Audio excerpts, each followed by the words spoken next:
Nakurba ba, uy? Yan na, oh. So, yung wala na pang plastaran, wala pa na siya ng open.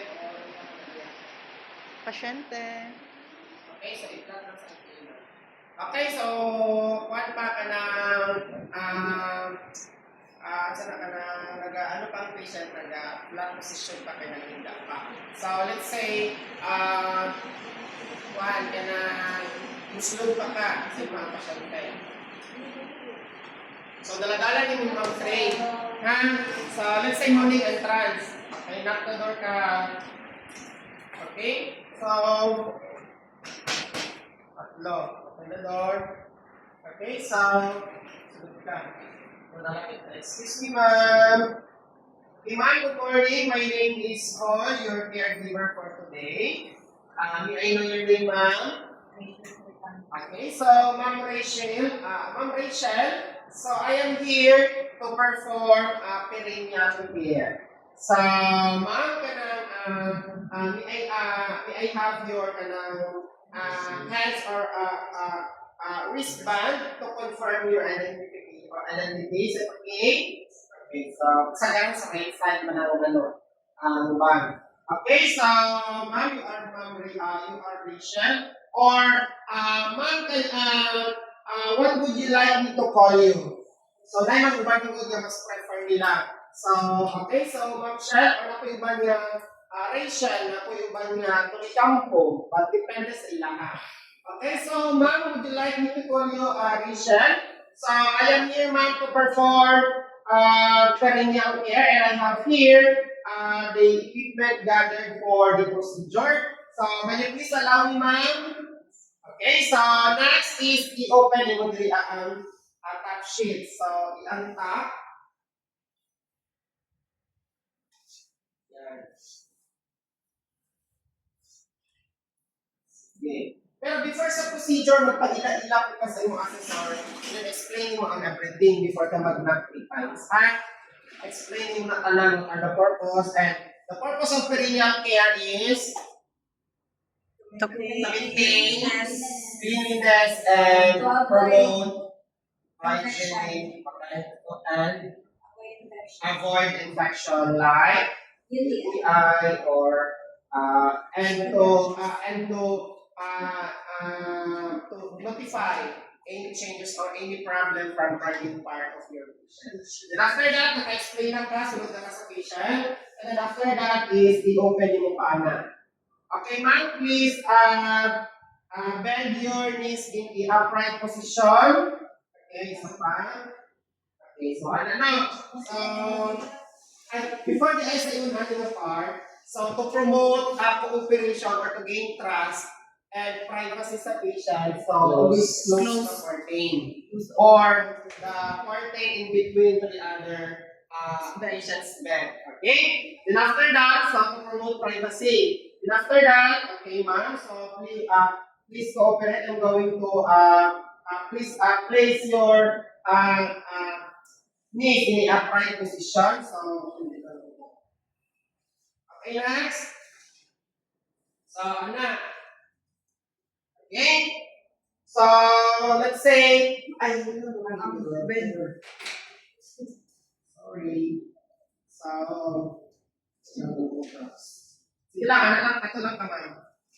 So, I'm going to place the rubber sheet to prevent other linen from contamination or to avoid spreading of bacteria further.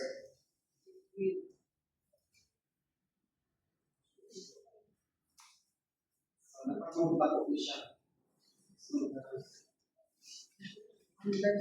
Mas maligas naman. Ayan. Very good. And after that, place the bed pan. So, lipunin nyo siya.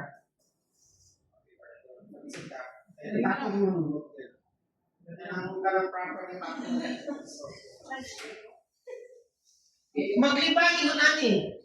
Maglibang ko pa siya sa bed. Yes. Ino namin. Pero dahil pa siya tingnan dilibang kalibang ng posisyon. Naay pa siya maglibang ng anong gagatan. Ha? Okay, so let's say, naribad pa sa ilalong. Okay, so pagka mag-isod na sa ito. So I-place mo sa yan. Anak.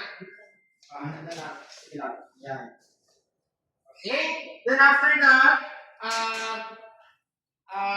sana ka na suot ka of gloves kaya nag-hand washing mo ka. Or kung na laboratory o private room, so proper hand washing. Then after that, wear clean pair of gloves. Then after that, corset. Ano na ka na part. Okay? So, first, water. So, wet the patient's private part. So, masaon sa nimo para medyo pumupot ng gamay. So, saan mo sa mga ito na dili. So, kayo saan mag-limpyo ka na dili pa kayo basa. So, pag basa, anak, so, bago na sa kaya. So, dito na nihama sa limpyohan. Then after that, so, nabasa na, pagka one piece of cotton ball, or one piece of cotton balls, and after that, okay. Then after that, soak into betadine. Then after that, moves pubis in a zigzag motion. So 1, 2, 3 hanggang sa baba. And after that, discard the waste or soiled cotton balls or the used cotton balls. And after that, get another one. And then next is so first is down to okay, so most pubis down to next is the labia minora. So from most pubis, then labia minora, then down to anus, then discards. After that, another side. So soak into the betadine, and after that, so from most pubis down to labia minora and going anus other side kanto. After that, discard.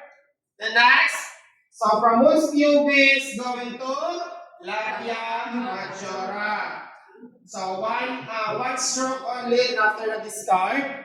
Another cotton balls, so soak in the betadine, and after that, other side. So from most pubis down to labia majora and going to anus. Then discard. Okay? So and after that, so center. Pwede na po sa una, pwede na po sa ulahin. Okay, okay ra kay isa lang magyapon ka po. one stroke lang man siya. Ano yung iba una, ano yung iba ulahin. So from most pubis, diretso na ka, ano, okay lang. So pag laban mo sa most pubis, diretso na ka. Pwede na po din last. So last cotton balls is from most pubis, so straight in one stroke straight down to anus. Then discard. And after that, so naayuman po sa paglimpyo ang kanin sa vagina bitaw, ginabutangan nilang cotton balls.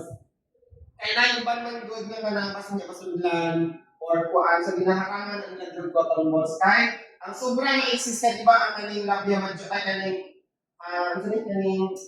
vagina is dito. Ang vagina is dili man sa side by side ang ginatrapuhan. So para uban magud ka ng sobra-sobra nga pagsok bitaw. So mag-awa siya magud diri sa vagina. So may uban ginatabunan nila ang vagina. Ginatabunan nila ang cotton balls. Para kung naay mo exist nga mga betadine mo absorb ang cotton balls nga naka-stack nila. Dili pag isulod, ano lang. Cover Murag siya. i-cover lang. I-cover lang. Then after that, so pinala naman yung cotton balls. So one cotton balls, small pubis. Then labia minora, dalawa, tatlo na. Then labia majora, 5. Then last is a growing na po the part. So and then so for most pubis, so in most pubis in a C motion, ang paglimpyo mo ko na from inner to outer. From inner to outer. So okay na ito nga number 1 is itong Center. center. So from inner to outer mo na paglimpyo. Then last is from most pubis in a zigzag motion down to there's a growing, then going to nose, after that, so, then most pubis in a zigzag motion, and then growing part going to nose, then discards. Okay, so pag napakay cotton balls, ilimpiyo nyo sa groin. So, this sa anus ang last. Okay, so, ano sa anus na kung may something din ang mga hair. So, ang purpose of it is to prevent po sa iyang anus na dili man maanuhan ng bugaw. Hindi na siya yung basta-basta tanggalon kay moro to siya nag-absorb sa mga bugaw. Muharang mo kung madikit na mo ng mga bugaw sa kanyang mga hair. Okay? So, ana. And after that, ilan na mga cotton balls? 9 cotton balls ang gamiton. Okay? So, mons pubis, labia minora, labia majora, groin, and then last is anus. Okay, yung anak pag sa babae.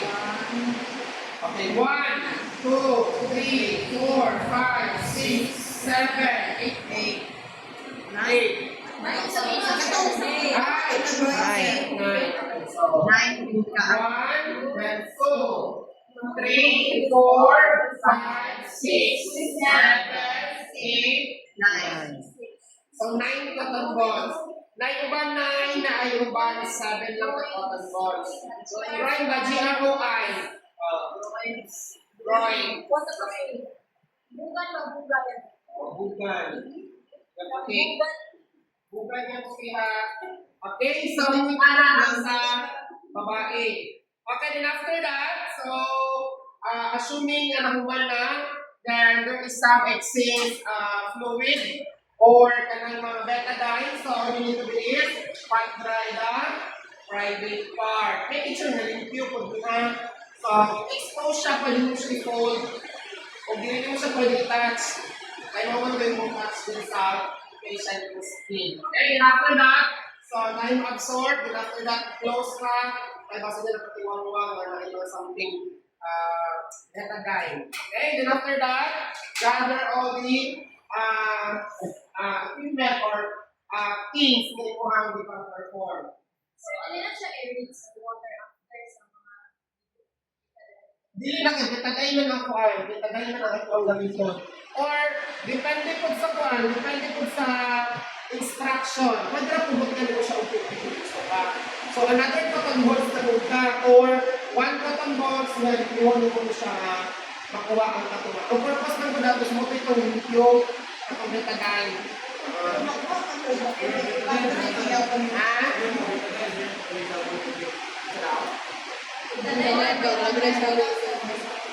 Pure, pure ba daw, sir? Wala ba daw halok? Wala, hindi pwede.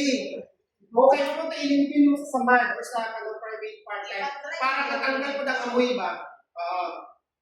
So, final rinsing, pwede na kayo. Gusto ka final rinsing, ano lang mo? Kung final rinsing na last na part, iabuhan lang yung tubig para matanggal itong mga pula-pula. Then after that, pat dry na ka. Okay, rapod to. So before ka mag-pat dry, bukan mo final rinsing. Final rinse mo, pwede na kayo. So after mo nag-perform of 9 cotton balls, okay? So I'm going to perform, I'm going to pour the water to the patient's private part for final rinsing. After that, pat dry the private part. And after that, tanggalon. Yan na. So, okay, alangan. Ang rubber sheet sir. So, tanggalon pa. Dahil. Hindi ito kumasuha kayo yung tagalan. So, ano yun? Nangihit lang siya. Nangihit ako, sir. Yan. After that, especially pag nagpo ang patient, hindi man mo magkaswat. Kung dili mo na mo paano sila magusog. Ang imo anak is, ano ba kami mo nga anak ko, patakiliro ni mo. Para mag-ginani mo din na side, tapos dito na po sa titas. Okay? So, ginawa mo ng soil, kaya naaman siya mga excess nga mga water niya na, nagtulog. Okay, nagtulog. Then after that, inform the assessor Excuse me, ma'am or sir. Humana sa patient. Ibalik na ito. Humana siya. So, kasagaran kasi naka-patient gown. Mag-limpyo ka naka-patient gown. Hindi mo na pwede naka-panty. Na. Balik sa limo. Humana naman sa limpyo.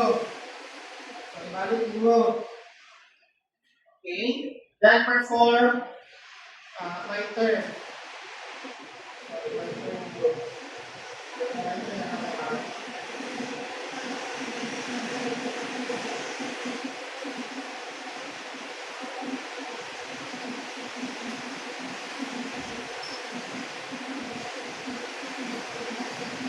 Okay.